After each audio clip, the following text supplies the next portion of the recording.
Bienvenidos a su canal Doctrina Católica Tradicional. Muchas gracias por escuchar, por sus comentarios y por favor, no olvide darle like al video para que la plataforma lo pueda recomendar a más personas. Enseguida comenzamos con nuestras oraciones. Pater noster, qui es in celis, sanctificetur nomen tuum, adveniat regnum tuum, fiat voluntas tua, sicut in cielo et in terra. Panem nostrum quotidianum da nobis hodie, et dimitte nobis debita nostra, sicut et nos dimittimus debitoribus nostris, et ne nos inducas in tentationem, sed libera nos a malo. Amén. Ave María, gratia plena, Dominus tecum, benedicta tu in mulieribus, et benedictus fructus ventris tui, Iesus. Sancta Maria, Mater Dei, ora pro nobis peccatoribus, nunc et in hora mortis nostre. Amén. Sancte Micaele Arcangele, defende-nos in prelio. Contra nequitiam et insidias diaboli, esto presidium. Imperet illi Deus, supplices deprecamur. Tuque, princeps militia celestis, Satana maliosque spiritus malignos, qui ad perditionem animarum pervagantur in mundo. Divina virtute in infernum detrude. Amén. Cor Iesus sacratitium, miserere nobis. Cor Iesus sacratitium, miserere nobis. Cor Iesus sacratitium, miserere nobis. La verdad sobre la comunión en la mano es un tema de la fraternidad sacerdotal de San Pío X. Santo Tomás de Aquino dice: por reverencia a este sacramento, nada lo toca sino lo que está consagrado. A lo largo de los siglos, nuestros padres nos han hablado sobre nuestra fe y sobre el Santísimo Sacramento.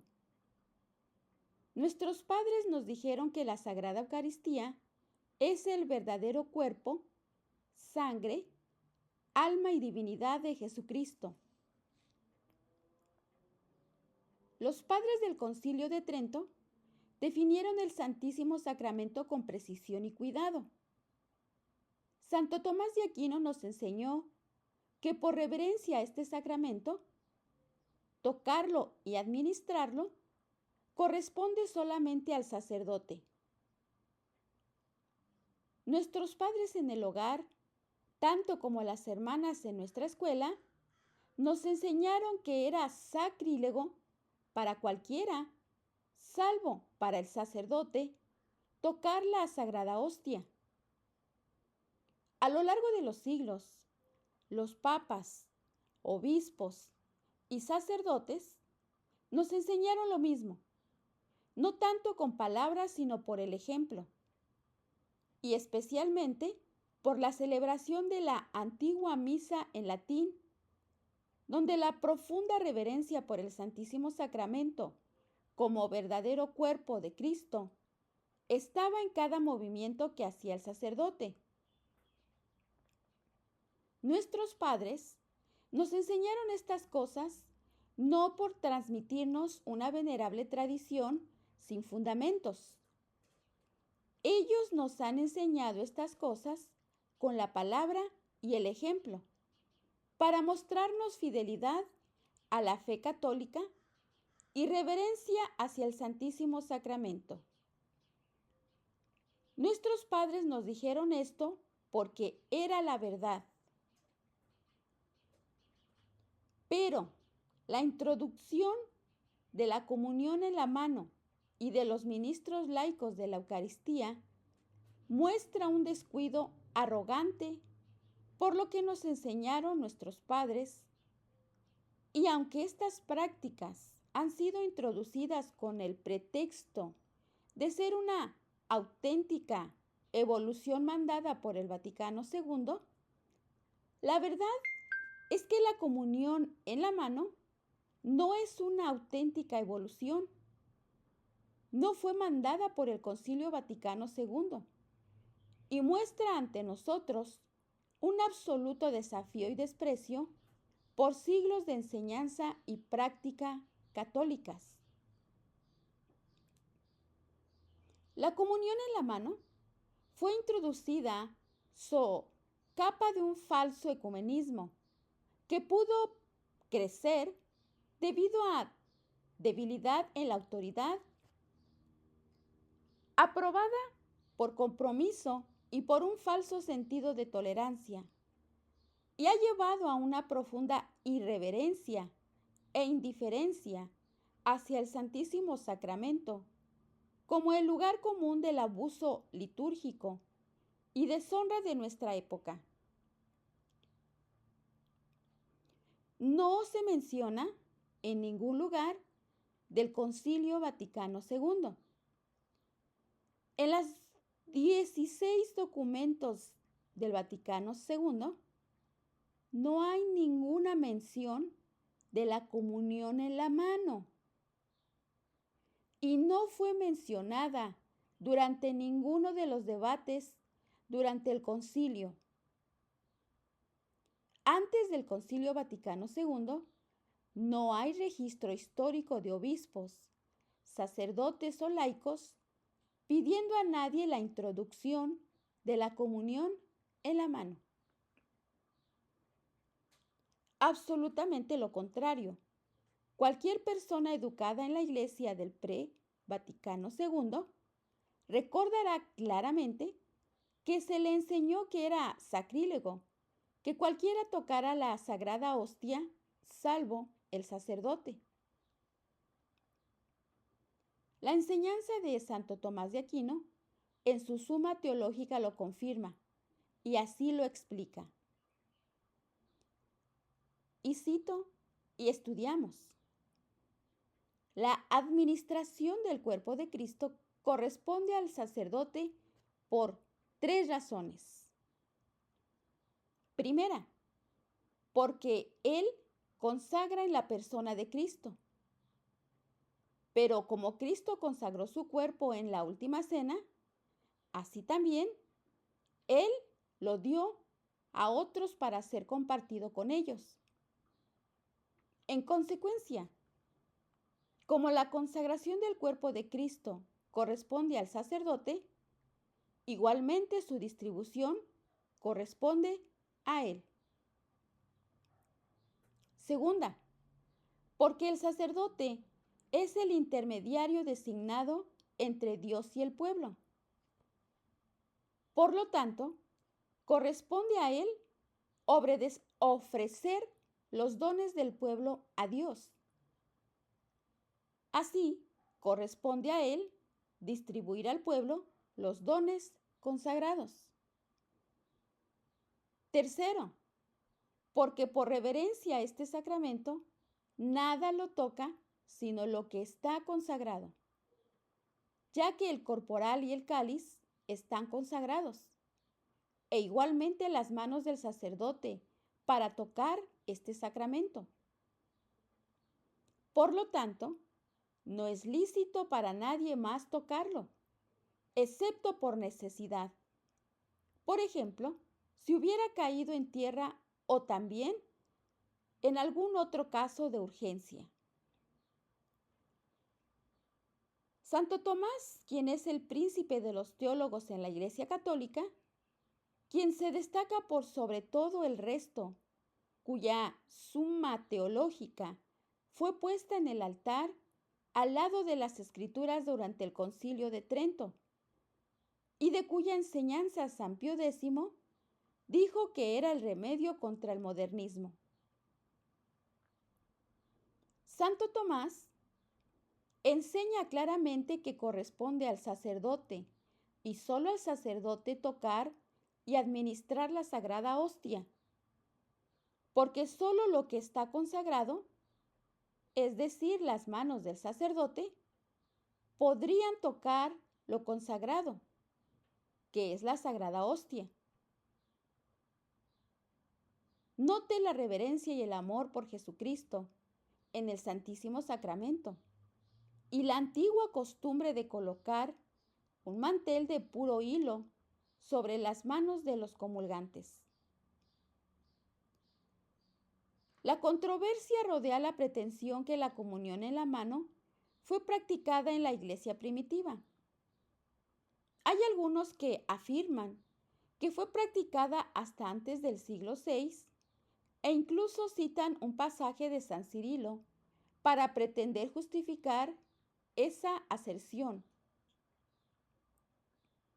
Otros sostienen que nunca fue una costumbre católica, aunque la comunión en la mano fue práctica en forma limitada en la iglesia primitiva e institucionalizada y difundida por los arrianos como signo de su rechazo a reconocer la divinidad de Jesucristo.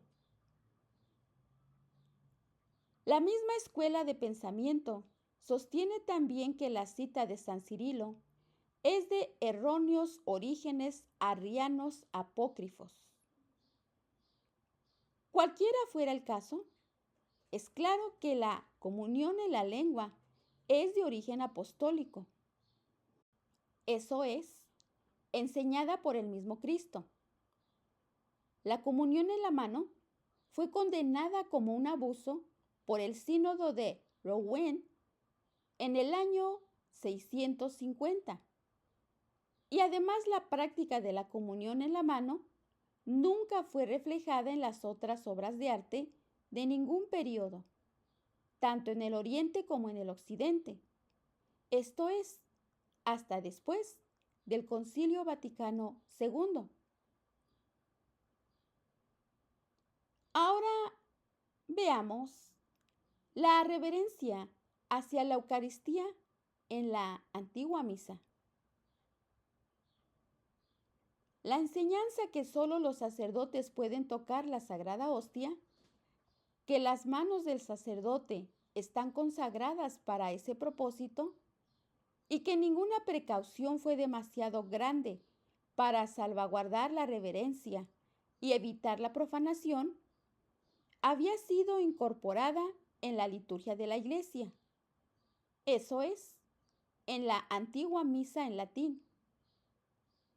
Los sacerdotes fueron instituidos en la antigua misa en latín a celebrarla con rúbricas precisas que salvaguardan la merecida reverencia al Santísimo Sacramento. Estas meticulosas rúbricas fueron grabadas en piedra y nunca fueron opcionales.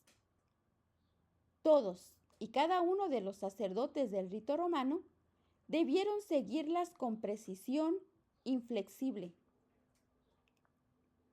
En la Iglesia pre-Vaticano II, cuando la misa tridentina en latín era la norma, los hombres entrenados para ser sacerdotes no solo fueron instituidos, sino ejercitados en esas rúbricas.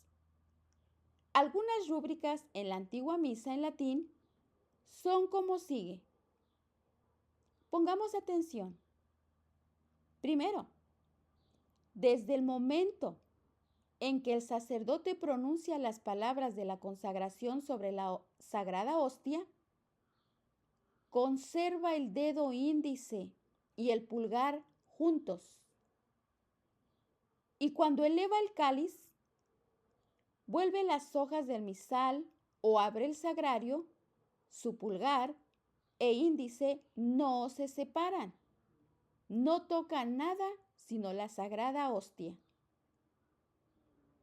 También es digno de notar que nunca se deja la sagrada hostia sobre el altar para caminar por las naves de la iglesia, especialmente antes que los dedos hayan sido purificados.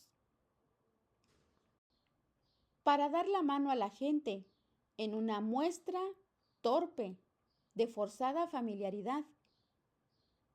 Segundo, sobre el fin de la misa, el sacerdote raspa el corporal con la patena y la limpia dentro del cáliz para que, si hubiera quedado la menor partícula, se recogiera y consumiera reverentemente. Número 3. Los dedos del sacerdote se lavan sobre el cáliz con agua y vino. Luego de la comunión, para ser consumidos reverentemente, para asegurar que la menor partícula no sea susceptible de profanación. Estas son solo algunas de las rúbricas incorporadas a la antigua misa. Estos no son escrúpulos absurdos, sino que mostraron que la Iglesia creyó con certeza que en la misa el pan y el vino se convertían verdaderamente en el cuerpo, sangre, alma y divinidad de Jesucristo, y que ningún cuidado fue lo suficientemente grande para estar seguros que nuestro Señor en el Santísimo Sacramento sea tratado con toda la reverencia y el homenaje que merece. Ahora, cuando se trata de demostrar reverencia, ¿es posible que estas rúbricas no sean cultivadas? Una verdadera renovación católica debería o dejar intactos estos gestos de reverencia o aumentarlos, pero eliminarlos sin explicación y sin argumentos convincentes, como ha sido el caso durante los últimos casi 30 años, con la introducción de la nueva misa, no es signo de renovación católica genuina, sino que se aproxima al neopaganismo del que nos advierte Belloc y a su desprecio arrogante por la tradición. Y para agregar insulto a la injuria, la introducción de la comunión en la mano hace que todas estas rúbricas cruciales del pre-Vaticano II parezcan sentimentalismos supersticiosos sin ningún fundamento en la realidad. Nuevamente, desprecio por lo que nos enseñaron nuestros padres y, obvio, desprecio también por el Santísimo Sacramento mismo. ¿Cómo apareció la comunión en la mano? Hace 400 años fue introducida la comunión en la mano en el culto cristiano por hombres cuyos motivos estaban animados por el desafío al catolicismo. Los protestantes revolucionarios del siglo XVI, más cortésmente, pero inmerecidamente llamados protestantes o reformadores, restablecieron la comunión en la mano como un medio de mostrar dos cosas. Primero, que ellos creían que no había tal transubstanciación y que el pan usado para la comunión era solo pan corriente. En otras palabras, que la presencia real de Jesucristo en la Eucaristía era solo una superstición papista y que el pan es solo pan y cualquiera puede manejarlo. Segundo, su creencia en que el ministro de la comunión no es en nada fundamental diferente de un laico, pero es enseñanza católica que el sacramento del orden da a un hombre un poder espiritual, sacramental, que imprime una marca indeleble en su alma y lo hace fundamentalmente diferente de los laicos. El ministro protestante, por lo tanto, es solo un hombre ordinario que dirige los himnos, lee las lecciones y da sermones para mover las convicciones de los creyentes. Él no puede cambiar el pan y el vino en el cuerpo y la sangre de nuestro Señor. Él no puede bendecir. Él no puede perdonar los pecados. Él no puede hacer nada de lo que un hombre normal no pueda hacer. El establecimiento de la comunión en la mano por los protestantes fue su forma de mostrar su rechazo por la creencia en la presencia real de Cristo en la Eucaristía, su rechazo del sacerdocio sacramental En suma, demostrar su rechazo por el catolicismo en conjunto. Por este motivo, la comunión en la mano cobró un significado distintivamente anticatólico. Fue una práctica reconocidamente anticatólica, arraigada en la incredulidad en la presencia real de Cristo y en el sacerdocio. Así, si la imitación es la forma más sincera de la adulación, no es exagerado preguntar, ¿por qué nuestros modernos hombres de iglesia imitan a los autoproclamados infieles que rechazan la esencia sacramental de las enseñanzas del catolicismo? Esta es una pregunta que esos hombres de iglesia, intoxicados por el espíritu liberal del Vaticano II, aún deben contestar satisfactoriamente. Ahora veamos, gracias al ecumenismo. Aunque la comunión en la mano no fue mandada por el Concilio Vaticano II, lo que fue, entre comillas, canonizado por el Vaticano II fue el ecumenismo.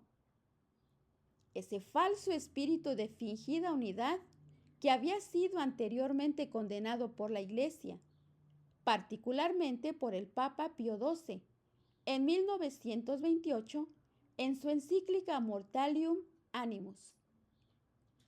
Ese movimiento de católicos que se está volviendo más compadre y va del brazo con las otras religiones, especialmente con los protestantes.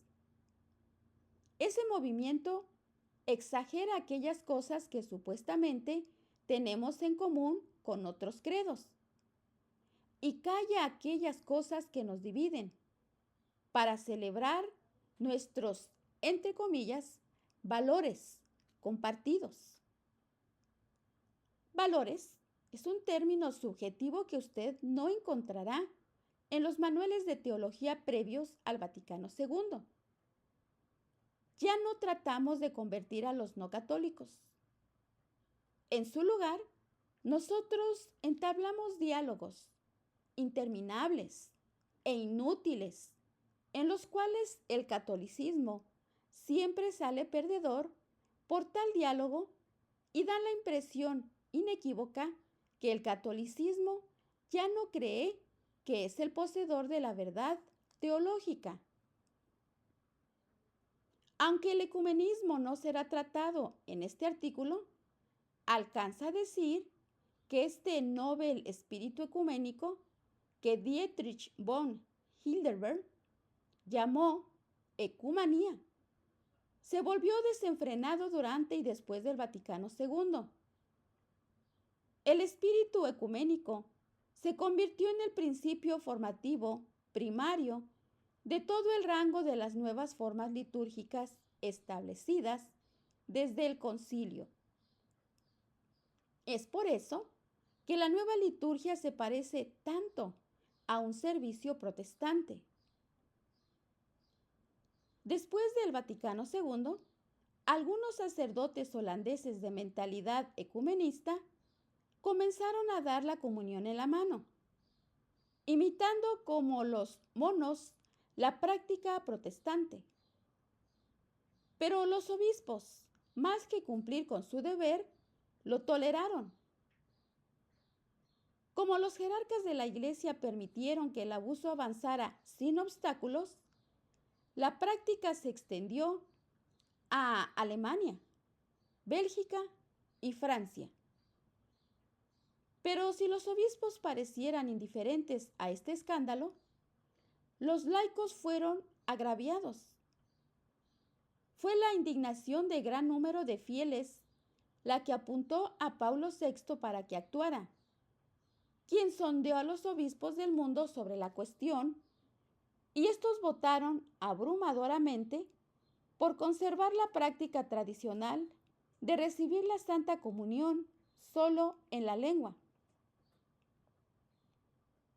Debe hacerse notar que en ese entonces el abuso estaba limitado a unos pocos países de Europa y no había comenzado aún en los Estados Unidos. Memoriali Domini. El 28 de mayo de 1969, el Papa promulgó la instrucción Memoriali Domini. En resumen, el documento afirma lo siguiente. Primero, los obispos de todo el mundo estuvieron abrumadoramente en contra de la comunión en la mano. Segundo, debe conservarse la forma tradicional de dar la Santa Comunión. Esto es, el sacerdote colocando la hostia sobre la lengua de los comulgantes. Tercero, la comunión en la lengua de ninguna manera disminuye la dignidad del comulgante. 4. Cualquier violación podría conducir a la irreverencia y a la profanación de la Eucaristía, tanto como a la erosión gradual de la correcta doctrina. Y número 5. El Supremo Pontífice juzgaba que la antigua forma de administrar la Sagrada Comunión a los fieles no debía cambiarse.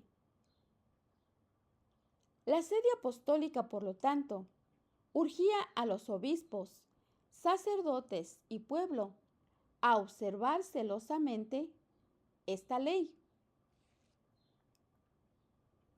Luz roja y luz verde simultáneas. Uno debe preguntarse entonces, si esta instrucción está en el papel, ¿por qué la comunión en la mano está tan extendida? Puede ilustrarse la situación con la historia de la respuesta de los obispos canadienses a la Humanae Vitae, la cual reafirmó debidamente la enseñanza de la Iglesia contra la contracepción.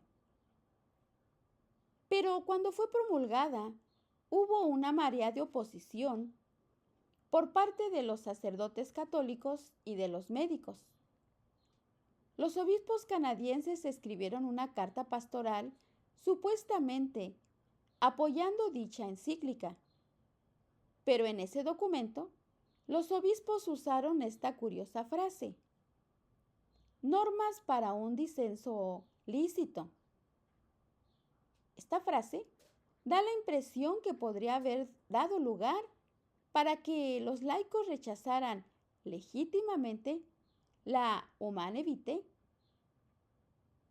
Así, sabiéndolo o no, sabotearon su propia carta pastoral, dando simultáneamente luz roja y luz verde al rechazo de la encíclica papal. Luego, que un vasto número de católicos rechazara la mencionada encíclica, basándose en la carta de los obispos canadienses, resultó apenas sorprendente. Aún los padres más mediocres son lo suficientemente sagaces para no dar a sus hijos la opción de aceptar o rechazar las órdenes paternas. Hacer eso sería un claro signo de debilidad y de liderazgo vacilante. Pero desafortunadamente, eso fue lo que ocurrió con el documento supuestamente anticomunión en la mano de 1969.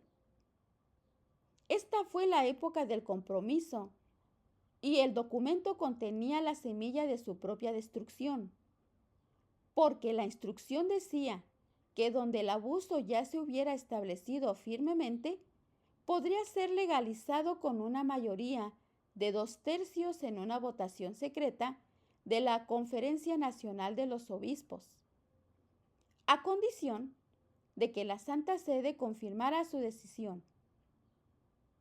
Esto cayó en manos de los liberales, y debemos notar que la instrucción decía, donde el abuso ya se hubiera establecido. Así, países donde la práctica no se hubiera desarrollado fueron, obviamente, excluidos de la concesión. Y todos los países angloparlantes, incluyendo los Estados Unidos, cayeron en esa categoría naturalmente. El clero liberal de otros países concluyó que si esa rebelión podía ser legalizada en Holanda, podía ser legalizada en cualquier parte. Ellos imaginaron que si ignoraban la encíclica Memoriale Domini y desafiaban la ley litúrgica definida de la Iglesia, esa rebelión no solo sería tolerada, sino eventualmente legalizada. Eso es exactamente lo que ocurrió. Y es por eso que hoy en día tenemos la comunión en la mano. Comenzó como un desafío y se perpetuó mediante el engaño. La comunión en la mano que comenzó por desobediencia no se perpetuó solamente por el engaño. El espacio no permite dar todos los detalles, pero la propaganda de los años 70 que se usó para vender la comunión en la mano a la gente confiada y vulnerable fue una campaña de calculadas medio verdades que no contaron toda la historia. Un rápido ejemplo se puede encontrar en los escritos de Monseñor Champlin, de los cuales proporcionamos a continuación una hipnosis. Primer punto. Dio al lector la falsa impresión que el Vaticano II emitió un mandato para el abuso, cuando en realidad ni siquiera se encuentra insinuado en ningún documento conciliar. Segundo punto. No le mencionó al lector que la práctica fue iniciada por clérigos en desafío de la ley litúrgica establecida, sino que hizo parecer como si hubiera sido un pedido de los laicos. Tercer punto. No puso en claro a los lectores que los obispos del mundo, cuando fueron consultados, votaron abrumadoramente en contra de la comunión en la mano. Cuarto punto. No mencionó que la permisión fue solo una tolerancia del abuso, cuando éste ya se había instalado en 1969. No fue una luz verde para propagarlo a otros países, como los Estados Unidos.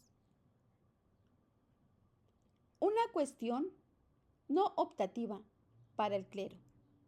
Veamos.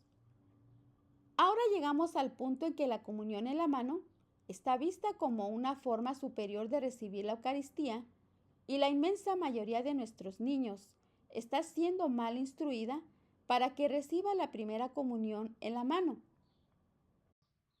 A los fieles se les dijo que esta era una práctica optativa y que si a ellos no les gustaba, podían recibirla en la lengua. La tragedia de todo esto es que sí es opcional para los laicos, en la práctica no lo es para el clero. Los sacerdotes están falsamente instruidos de que deben administrar la comunión en la mano, les guste o no, a quien quiera que la pida, arrojando por eso a muchos buenos sacerdotes a una angustiosa crisis de conciencia.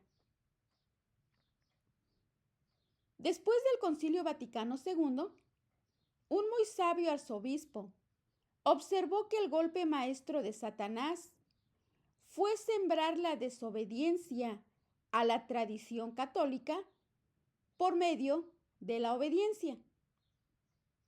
Es obvio que ningún sacerdote puede ser legalmente forzado a administrar la comunión en la mano. Y nosotros debemos rezar para que más sacerdotes tengan el coraje de salvaguardar la reverencia debida a este sacramento y no sean trampeados con la falsa obediencia que les hace cooperar en la degradación de Cristo en la Santa Eucaristía. deben reunir la valentía para oponerse a esta novel práctica, recordando que incluso el Papa Pablo VI, a pesar de su debilidad, predijo correctamente que la comunión en la mano llevaría a la irreverencia y a la profanación de la Eucaristía y a una gradual erosión de la correcta doctrina. Y nosotros hemos visto que esa profecía se ha cumplido. Y si la oposición de los sacerdotes a la comunión en la mano debiera ser ardiente y firme, su oposición a, entre comillas, los ministros extraordinarios debería ser aún más inflexible. Ahora veamos los ministros extraordinarios. En su bestseller, El último católico romano, de James W. Demers, dijo lo siguiente: de los responsables por la falta de belleza en la Iglesia, ninguno es más culpable que los ministros laicos de hoy.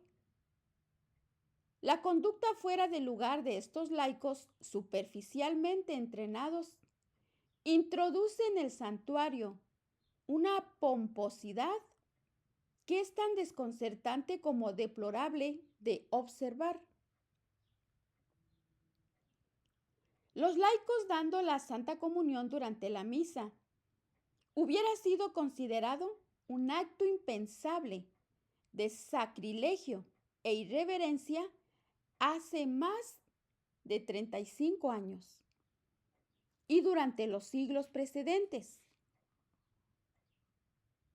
Pero ahora, los laicos administrando el Santísimo Sacramento son cosa habitual de ver regularmente en las iglesias parroquiales del Novus Ordo. Y muchos católicos no lo ven mal, probando que los hombres pueden volverse insensibles a la profanación. Parece que hubieran salido de la nada. De repente, ya estaban allí. ¿Y de dónde aparecieron? Aparecieron de la nada.